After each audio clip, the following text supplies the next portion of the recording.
इथं आपण अक्षरमाला लिहिलेली आहे.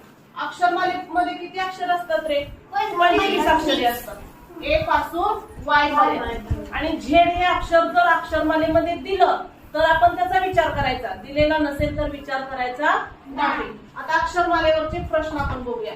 काय पहिला प्रश्न दिलाय आपल्याला? वरील अक्षरमाले डी पासून ओ पर्यंतची अक्षरे उलटप्रमाणे लिहिल्यास तयार झालेल्या नवीन अक्षरमालेतील मध्यभागी कोणते अक्षर येईल? बघा, या अक्षरमालेमध्ये डी पासून ओ पर्यंतची अक्षरे उलटप्रमाणे लिहायचे.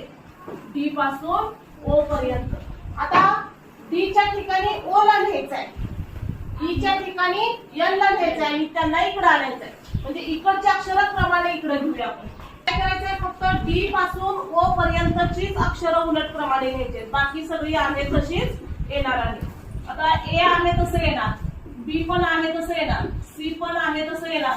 फक्त बदल कुठला करायचा आहे? डी पासून ओ पर्यंत. आता डी च्या ठिकाणी कुणाला टाकायचं? ओ ला. त्यानंतर एल, एल नंतर यम, यम नंतर एल, के, जे, त्यानंतर आय. 5 अक्षरांचे गट करून घ्यायचे. आय नंतर कोणतं घ्यायचं? जी,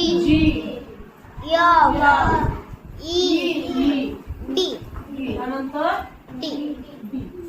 आता बाकीची अक्षर आहेत अशी P, Q, R, S, T, U, V, W, X, Y. आता याच्यामध्ये आपण अक्षरांचा बदल कुठपर्यंत केला? डी पासून ओ पर्यंत.